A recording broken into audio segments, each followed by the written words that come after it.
Hello everyone and welcome back to my F1 2021 My Team Career Mode for the finale of Season 2, the Abu Dhabi Grand Prix, and we have a title decider here. Currently we lead the Drivers' Championship 16 points ahead of Max Verstappen, and no one else is mathematically in contention there. There's the R&D chart. We are dropping down the order with no more upgrades on the car towards the end of this season. This last race could be a tougher one. We still look pretty good though. We're going back to the old livery from Season 1 for this final episode of Season 2.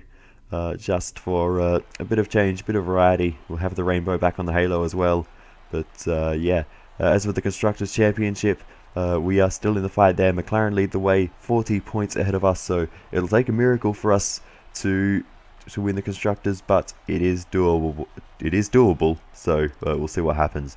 Second place in Constructors, much more likely. Red Bull, I think, sit 15 points ahead of us there. So yeah, we'll give it our best shot, but we'll have to wait and see whether we have a chance at that.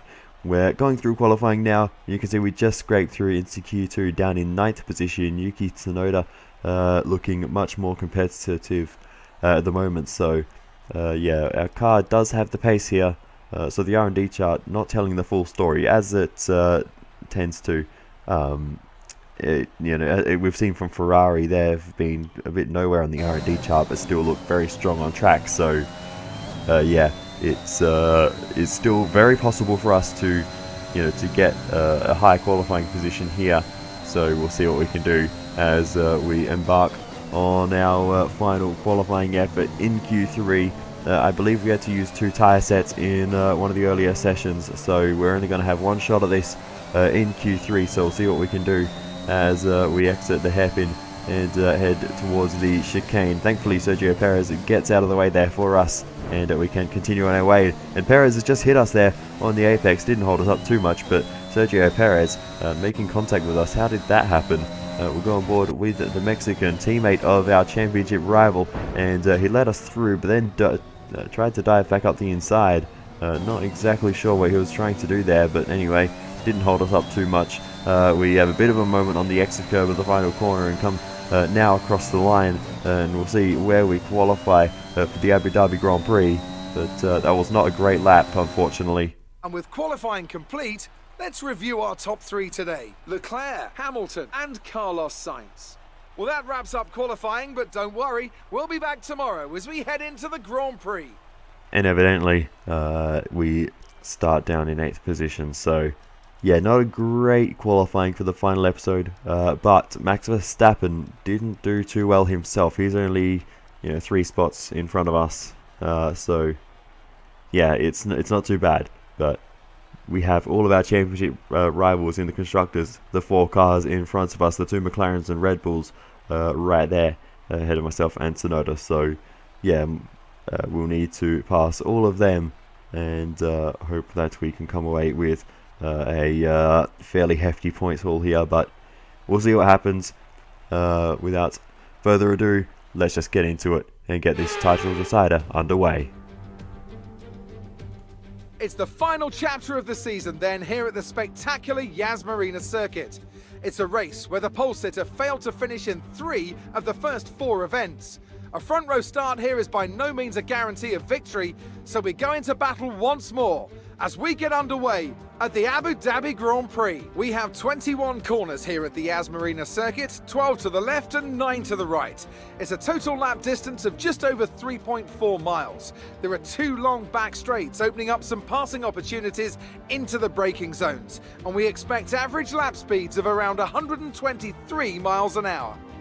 And as always, a man with plenty of racing experience joins me in the commentary box. Today it's Anthony Davidson. Tell me, Ant, you're no stranger to surviving the melee of turn 1. So how do you keep out of trouble when there's so much going on around you? There are 3 main things to worry about there, Crofty. Positioning, awareness and discipline. First, you have to put your car in a bit of space and make sure you have room to react to what the others are doing. Then you have to watch your mirrors and listen to the sounds around you to get a sense of where everyone is. And finally, just don't get too greedy. Just because a gap exists doesn't always mean you should go for it. Let's run you through the driver grid order for today's exciting race. A fantastic effort from Charles Leclerc yesterday puts him on pole, and it's Lewis Hamilton alongside. Looking down the rest of the grid, we have Perez, the scientist, Fernando Alonso, and Ricciardo. They'll be starting further back after an earlier grid penalty. Vettel, Stroll, Ocon, and Max Verstappen. They've taken a grid penalty. Russell, Gasly, Antonio Giovinazzi, and Mick Schumacher. Sainz, Bottas, Nikita Mazepin, and Kimi RAIKKONEN. Tsunoda, Latifi. They'll be starting further back after an earlier grid penalty. Matsushita and Lando Norris starts from the back of the grid. And with preparations almost complete, let's head down to the track. We're still in with a shot at the driver's title. It's down to this. Now go out there and come back a champion. Well, Jeff has the inspirational speeches coming, but we need more than that.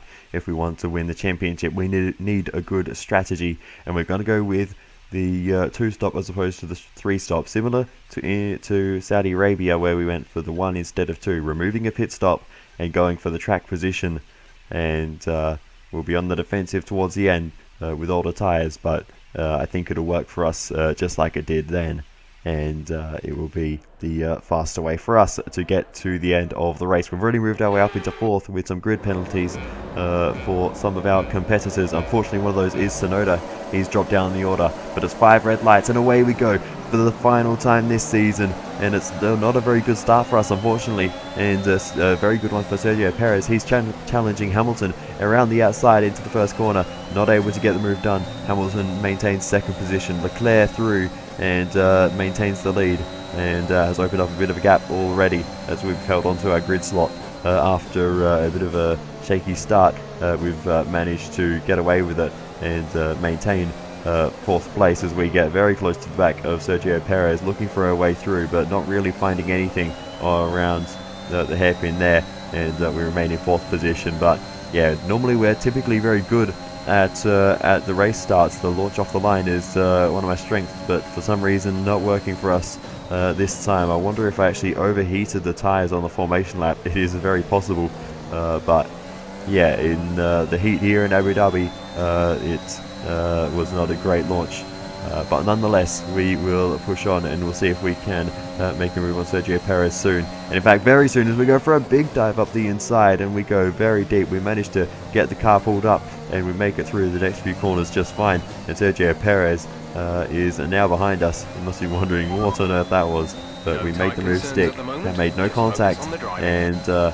we can now shift our attention to these 2 cars in front of us. And the reason I was so desperate to get that move done is Leclerc and Hamilton are on medium compound tyres, so they could be on the same strategy as us, just in reverse and putting the softs on at the end. So we need to make sure we are ahead of these guys in the early phase of the race, while we have the grippier tyres we need to make hay. So let's see what we can do. We've already made our way past Hamilton there, and now Leclerc is in our sights. He's already opened up a bit of a gap on Hamilton, so Leclerc looking very pacey. And oh no, Yuki TSUNODA in pits for a new front wing, and for the final time, I think I'll say it again, that could be the end of our constructors' hopes. Here's the reason why. Contact with one of the alphas there, I believe that is Kimi RAIKKONEN, that he made contact with on board with Yuki, and going around the outside, Raikkonen hits the curbs, bounces off and into the front wing of Yuki TSUNODA, and that is just how easy it is to get a bit of damage when you're back in the pack fighting with the cars you don't need to be. And yeah, the unreliability costing TSUNODA and the team there, so that's so frustrating, but it's happened now, and we just have to deal with it. Is coming in for a stop. And now he's in again, and so is Pierre GASLY. The AlphaTauri team arriving a bit late there, so frustration for Pierre GASLY, and another front wing change for TSUNODA. So unfortunately I didn't catch what happened with that one, but logic would dictate that they came to blows at some point around the circuit, as we go for a big send on Charles Leclerc and take the lead in the early phases of this one. But yeah, it's been a tough day already for Tsunoda, and it's going to be a difficult one for him to score points after having 2 front wing changes before anyone else has made their first scheduled stop. So yeah, Pierre Gasly also must have had an issue previous to that as well, so otherwise they wouldn't have been on the same part of the track, as we're fighting away with Charles Leclerc still not having the pace to get away from Leclerc. Of course, he's got the DRS advantage now, but on top of that, he's on the mediums, which go further into the race, and our tyres will be beginning to wear out quite soon. We're planning to go to lap 11 on these tyres. Our strategy is nice and simple, putting on lap 11 and 33. 2 stops remaining, 2 stops Your pit window opens in 2 laps' time. And that there was a big mistake. You've taken damage to the side pods. Expect to feel a little drag. The underbody's taken a little damage. Watch out for it. Tyre condition is still looking good. Running over that curb has damaged our floor and somehow damaged the side pods as well. And that will be affecting our performance for the rest of the race. We cannot repair that in a pit stop. So whatever damage that's done, we just have to deal with it. And that could make things significantly tougher. Getting damage to the car, it can have a massive impact on the overall pace. So we need to be very, very careful about not making things any worse for ourselves now. But yeah, I didn't even know you could damage the car on that curb. That's kind of crazy, and you can see we're losing pace because Perez was trying to go up the inside there. We managed to hold him off just about, making a bit of contact, but yeah, you can see we are struggling at the moment and getting a lot of understeer, and of course getting a bit of drag in the straights as well. So it's not a great combination for us at the moment. We need to get on top of this. We need to readapt to the way the car handles now, and get a handle on things. But yeah, it's not ideal, that is for sure. Now Perez will go to the outside as we are defending on the inside. We'll just about hold him off as he continues to keep the fight going round the outside. We pinch him to the inside and he spun. Sergio Perez, I think, made contact with us there and spun to the inside. We'll go on board with Perez. You can see we had a bit of a moment of our own, and yeah, Perez bouncing over the curb, couldn't steer with the car bouncing like that. Window currently open. And yeah, going for a bit of a half spin there and dropping a bunch of places, so that's unfortunate for Perez. But for us, it's time to make our first scheduled stop of the race and getting the medium compound tyres on. And hopefully these will give us a bit more stability, and you know, these will be some tyres we can rely on a bit more. The softs they were overheating as well, which could have also been contributing to our lack of pace. So as we go back out on circuit, we're going to go for a mega dive on George Russell, and we'll get the move done and move ourselves up another spot up into 7th position. So Russell running in a very high place here. Of course, pit stop strategy has something to do with that, but yeah, it's strange to see nonetheless as we go for another dive down the inside and trying to get through, running side by side with the Aston Martin of Lance Stroll, and we'll make that overtake stick and move ourselves up into 6th position, and very soon that will become 5th as Mick Schumacher made a pit stop. Now we continue on and we'll regain 3rd as the rest of the field filter through the pit lane, and it's just Charles Leclerc and Sebastian Vettel in front of us now, both of them on the medium compound tyres, so running longer in this race. Charles Leclerc makes a pit stop, leaving just Vettel in front of us, and we gain a 2nd position there, so that's important. We needed to make sure we got track position over Leclerc in this part of the race. We've got that. Now we go for the move on Vettel and retake the lead. But Vettel will very soon be coming in for his final stop anyway. So yeah, that was not of huge concern to us, but we've made that move anyway. And now we continue to push on through this race as we are now still running in the lead.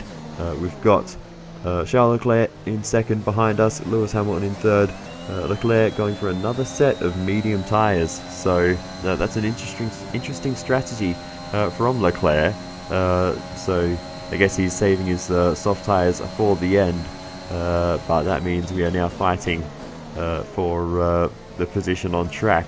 And with Leclerc having soft tyres in the bank for later in the race, that is a concern to us because he will be very quick towards the end, so we need to watch out for that. But yeah, at the moment he is on the fresher tyres too, so yeah, it's not going to be easy to beat Leclerc in this one, but we'll see what we can do as we continue to push on. Leclerc is still putting the pressure on, and now he's close and he goes to the outside. Will defend on the inside line just slightly, moving the car across and just letting him know that it won't be easy. You kind of get a sixth sense sometimes of whether they're going to go for the move. That time I felt like he was just going to sit behind, so we didn't defend too aggressively, but now I am getting that feeling. And on the right he goes soaring past with the extra straight line speed he's getting from the DRS, but we managed to hold him off, and now we are going side by side. Now we have the DRS advantage, and this is exactly what our plan was. Getting the DRS, and we will retake that position, swing through and go very deep. That wasn't part of the plan, but we managed to keep things under control and maintain the position and keep the lead for now. But yeah, that was a bit of a moment there for us. Leclerc not giving up though, as he goes to the outside. We defend once again into the chicane, and again we will give him a bit of space on the apex on the right, and we will maintain the position once again as he had to lift off a bit on the exit as he was on a tight line there. So yeah, on the defensive a lot in this stint, but Leclerc I think has had to make a pit stop there as well as Lewis Hamilton, so both of them I think making unscheduled stops. I don't know what happened to Hamilton, but Leclerc I think maybe made a bit of contact with us on the exit of the chicane, and maybe got damaged there, a bit like Perez did without the half spin. But I don't know what happened to Hamilton, but yeah, he's made a stop now, which is a bit of an awkward time because they've both used 2 sets of medium tyres, I think, or at least Leclerc has. But yeah, it's a weird one, and I don't know what they're going to do from here, because you don't want to touch the hard tyres on this track. They've used both sets of mediums. They need to use the softs, but they won't go to the end. So yeah, it's not an ideal situation for Leclerc or Hamilton at this point. But anyway, we continue to push on, unless Lando Norris a lap down, just unlapping himself. So I don't know what's going on with Lando today, but much like Tsunoda, he has not had a good time of things, and yeah, he's just unlapped himself. But I mean, if we have a safety car now, he'll be back in the fight, but for now he's almost a lap off the lead, and he may get blue flagged in a minute, and he does, as he's caught up behind Pierre Gasly, who were able to catch up to him again, and they both let us go. And yeah, Lando Norris off the lead lap once again, so something has gone horribly wrong for Lando. Unfortunately, I didn't find out exactly why he is so far off the lead, but yeah, Lando Norris not having a good time here as we continue to fight away with him, as we actually made a bit of contact there, so getting very aggressive with Lando, but we managed to retake, well, not even that position, we managed to put him a lap down once again. We're going to be coming into the pit soon for our second stop, in fact, on this lap, so yeah, we don't really need to be doing this, but if Lando was to get in front of us, he'd just get blue flagged anyway, and he'd probably let us back through. So one stop left in this strategy. Instead of pit window is open. Pit window is open. Instead of going through all that, I'm just trying to maintain the track position to begin with. And Lando's in the wall. Lando Norris has crashed at the penultimate corner, and that was a little light contact with us, much like George Russell did back in Melbourne. Lando Norris smashes into the wall. We went a bit wide there, and it's exactly what George Russell did back in Melbourne. And here's the onboard with Pierre Gasly, and wow, Lando Norris, he was having a bad day. It just got worse as he is in the wall, and we make our final stop onto another set of the medium compound tyres. The safety car is out, for that one, so we were able to get a relatively free pit stop out of that, and we re-emerge back on circuit, and we will be in 4th position. So we're looking in good shape at the moment, and I mean, as things stand, we're going to win the championship because we're ahead of Verstappen, who is our main and only rival at this point. But getting to the lead would be fantastic. Charles Leclerc, as we've and Hamilton, for that matter, as we've covered, have almost certainly got another stop to go. I can't imagine they're going to take soft tyres that long. What's that going to be, like 26 laps, I think, since they made their pit stop? So, or from their pit stop to the end. So yeah, they're not going to take soft tyres that long if our medium tyre stints are 22 laps. We get very close to the back of Leclerc there. So yeah, it looks like that is we are the first in the queue to go to the end. But anyway, Hamilton leads away from Sergio Perez, Charles Leclerc. We sit in 4th, and side by side between Vettel and Sainz, and Vettel's off. Vettel and Sainz have come together. Vettel spinning off the road there, and Seb is not having he was having a good run, but it's not ended well here. And yeah, bit of contact there on the exit of the chicane, and it sends him off the road. Sebastian Vettel, so unfortunate, and he goes tumbling down the order. He was having a really great run here, actually. And Carlos Sainz, bit of contact there. Sainz might have damage from that as well, and Sebastian Vettel is off the road and goes spinning down the order. So that's really unfortunate for Sebastian Vettel. So anyway, we're putting the pressure on Charles Leclerc, and we're going to go for the move down the inside into that very same chicane, and we'll get the move done and move ourselves back into the podium places. Sergio Perez is up next, so let's go ahead and chase him down. So we move on then to the second back straight. Once again, this will be the overtaking opportunity for us, and we'll make the move around the outside of Sergio Perez, and we'll take 2nd position as we head through the chicane, leaving a bit of space for him. But yeah, we get that move done, and now we can go and chase down Lewis Hamilton, who still holds the lead. So we continue on then to the chicane in the middle of the 2 back straights, and we'll get a good exit here, hopefully. And we do get a very nice exit, already getting on Hamilton before we even got to the DRS zone. Now, with the help of DRS, we can go soaring straight past and take the lead of the Abu Dhabi Grand Prix. And now there shouldn't be anything that can get in between us and the race win, along with the championship. We just need to get this car to the finish line, and we should be in good shape. Except Hamilton's run into the back of us there, smashed his own front wing into a million pieces. And what on earth was Hamilton doing there? He has just, I don't know, we had a bit of a moment through the previous corner. Hamilton had a moment in the braking zone, and the bodywork's taken a few scrapes. Try not to make it any worse. The underbody's taken a little damage.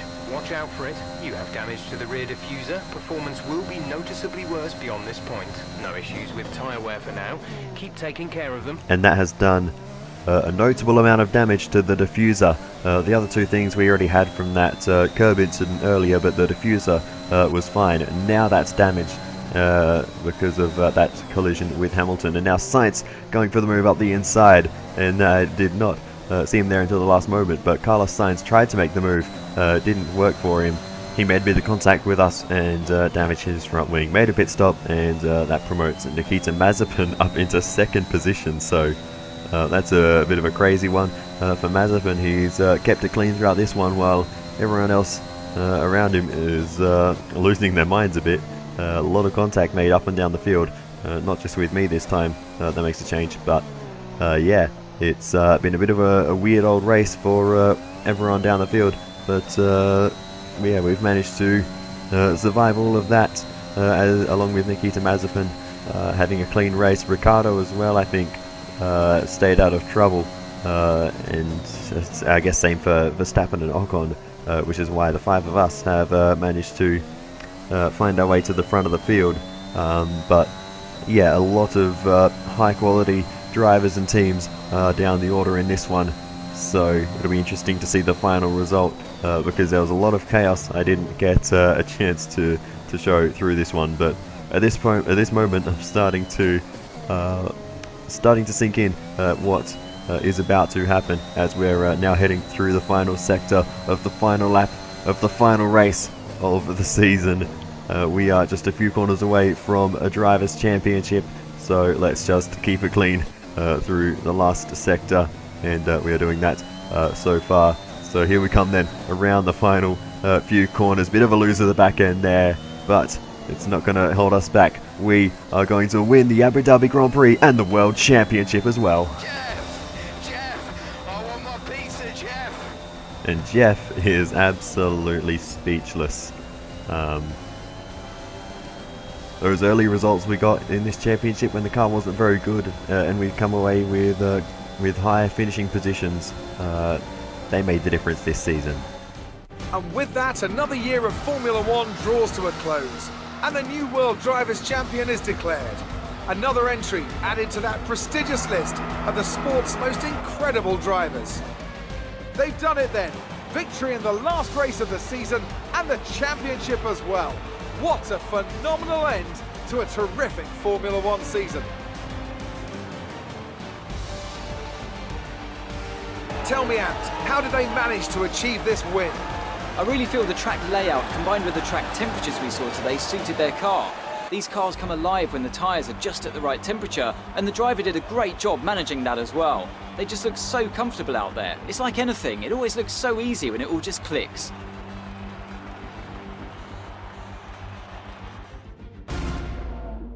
Well, what a thrilling end to an incredible Grand Prix weekend. Our top three finishers should be incredibly happy with what they were able to achieve out there today. So we take not only the race win, but the championship win here in Abu Dhabi. Second place goes to Nikita Mazepin. He's had a troubled season in that Mercedes, so it's a great way to end off for him. And Daniel Ricciardo regained some of his early season form with third. So, Anthony Davidson, who would you rank as your driver of the day? Nikita Mazepin gets my vote today. The Constructors' Championship may be a foregone conclusion at the moment, but regardless, let's look at the standings. With that result, McLaren can no longer be touched at the top of the table. They've had their ups and downs this season like all teams, but they've weathered the storm and come out on top. McLaren are world champions once again. Another team that excelled today was Williams, who make further progress up the table. Well, Ant, an end to another fantastic weekend of racing. Thanks to everyone who joined us, and we'll see you for the next one. Alright, so before we get into the post-race analysis, let's call it, here's a quick little clip of the race director, and you can see how many pit stops Tsunoda has made at this stage. This isn't taken from the end of the race. I'm not sure if he'd made his last pit stop at this point or not, but the fact is he's made 5 stops there, 2 more than what he would have been scheduled to, so obviously we saw those at the start of the race, but he's not the only one to have made extra stops. There are a number of cars with additional stops next to their name, so there were a lot of incidents up and down the field in this race, not just involving me, and a lot of front wing changes. Unfortunately, I don't have a clip of the pit stop part of the race director that shows all the front wing changes that were made. I did see it at some point during the race, but I couldn't find where that was in the recording. But somehow there were dozens and dozens of front wing changes. It was kind of ridiculous. Alrighty then, so let's have a quick run through the finishing order for this one. Obviously we've just seen the podium, myself, Mazepin and Ricciardo. 4th place was Verstappen, so he was in amongst it by the end to take advantage. If we did run into any issues, he would have been there to score some fairly decent points. Whether it would have been enough, I guess we will never know. But anyway, 5th place for Esteban Ocon, good result for Alpine with him there, and Fernando Alonso in 8th position, a double points finish for them.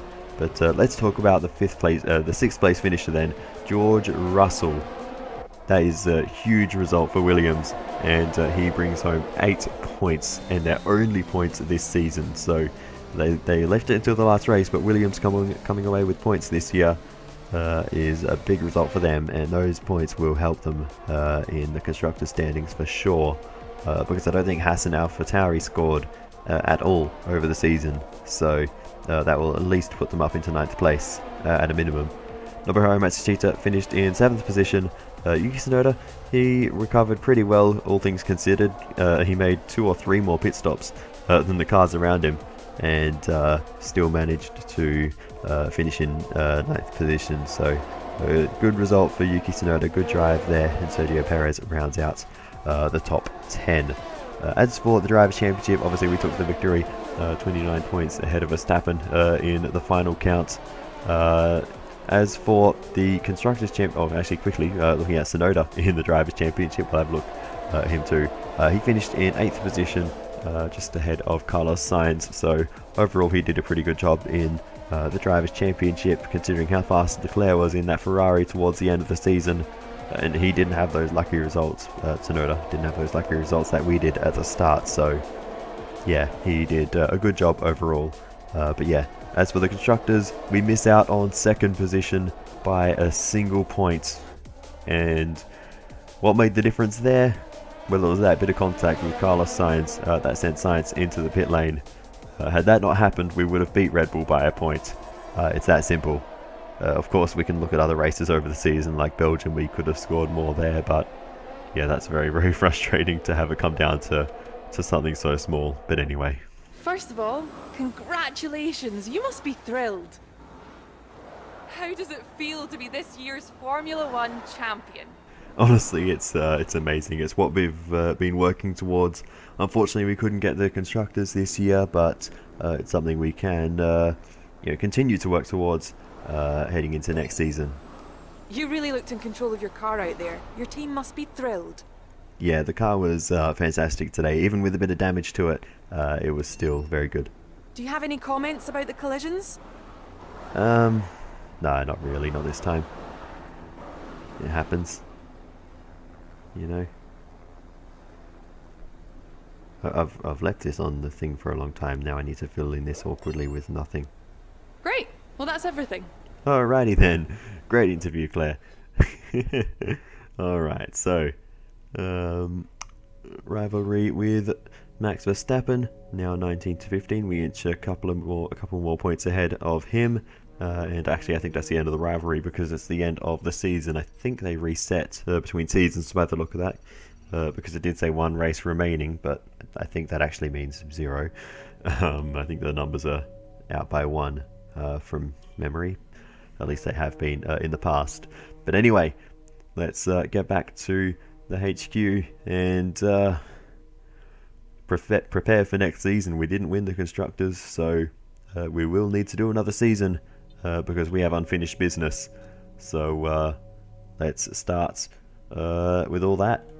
So first things first, we need a driver for next season, and I am looking at Jenson Button. I did get the My Team icons and haven't actually used them yet, so I feel like it's around about time we did, and he accepts our offer. Our team is good enough for him, and we can sign up Jenson Button for the following season. And with the stats he has and the facilities we have, he should be a very well-rounded driver, if not maybe even a max stats driver.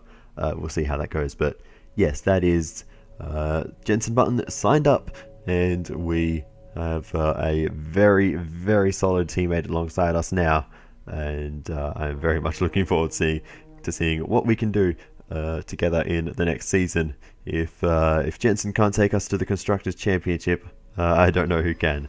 But anyway, yeah, we have no money left now, so we need to get through the end of the season. Sooner or later, you'll probably be asked by the media who you consider to be your rival. Think carefully who you select. Okay, just confirmation then that our rivalry has ended. But anyway, we have an interview to go through with Will, so let's do that. Here we are in the HQ of our newest Formula One team. We've got an awful lot to talk about, so let's jump straight in. That interview clip circulating online paints your teammate in a pretty bad light. From an outsider looking in, it seems like your team's making a conscious effort to avoid talking about the issue. Why is that? People will always try and take things out of context and twist the words around to mean whatever they want, so honestly it's kind of meaningless what all the people are saying about it. because it's not really relevant to what the interview was about. In a recent interview, you spoke on the topic of mental health in sports, and you mentioned you were initiating a mental health program at your team HQ. What drove this decision? Well, mental health is, of course, very, very important. Working at an F1 factory is a very, very stressful job. So, with that comes, a certain, duty of care, regarding the staff, and we need to make sure that, we can perform at an optimal level. You recently joined us on an episode of F1 Paddock Pass for a deep dive into the management of your team. The public reaction to that feature was overwhelmingly positive. Not trying to force your hand here, but can we expect you to take part in future episodes? Yeah, we would love to. It's quite rare to get that sort of insight into the running of an F1 team. So, yeah, we're glad to be the ones sharing that and giving the fans that insight. And we were blown away by that reaction. So yeah, that was awesome. We've heard rumours that your engineers and teammates have had a difference of opinion on where you focus your development efforts.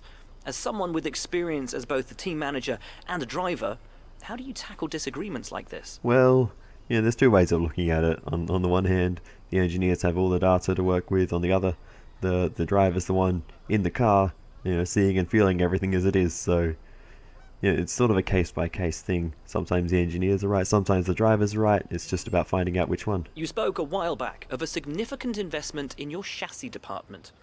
Has this investment given your team the push it needs to make substantial gains this weekend? Yeah, of course. We're always looking to improve in every way, whether it's the car, the facilities, and everything in between. We always need to make sure that we're pushing in all the different areas and moving in the right direction. But yeah, about the chassis facility specifically, we found that we were kind of sort of hitting the ceiling of what we can achieve with our current equipment. So we do need to make those investments and improve what we have, and then we'll be able to do more work on the car and bring more upgrades in more quickly.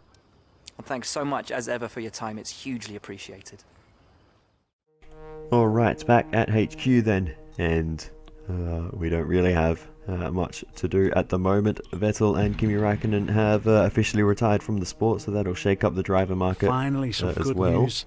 It's entirely up to you how we handle this. We'll cover driver transfers in the next episode, which, all things are going well, will be tomorrow. But we have a marketing department event. There is a charity event going on, and they want Jensen Button along for the event. We can send him there. It'll massively boost his acclaim and reduce his focus, but it's a charity event. The We'll send department him wants there, me to pass on their thanks for helping out. and we'll have a few chances to rebuild his focus before we get into the next season anyway, so that won't be a huge issue for us, I don't think. But anyway, there is all the acclaim rolling in after this season. Team acclaim almost up to 22. Our personal acclaim up to level 18, higher than Jensen Button's. He's only 14, but I guess we have the same number of championships now, so I guess that's kind of crazy. But anyway, $16 million from our sponsor, $30 million for third place in the Constructors' Championship, and $50 million now in the bank. So we are very rich, and we'll be spending all that next time. But yeah, other than that, I don't think there is too much else left to cover, so I will say thank you so much for watching all the way to the end. I really appreciate it. Feel free to give me some feedback in the comments, it's always very helpful. But other than that, I will see you next time. Goodbye.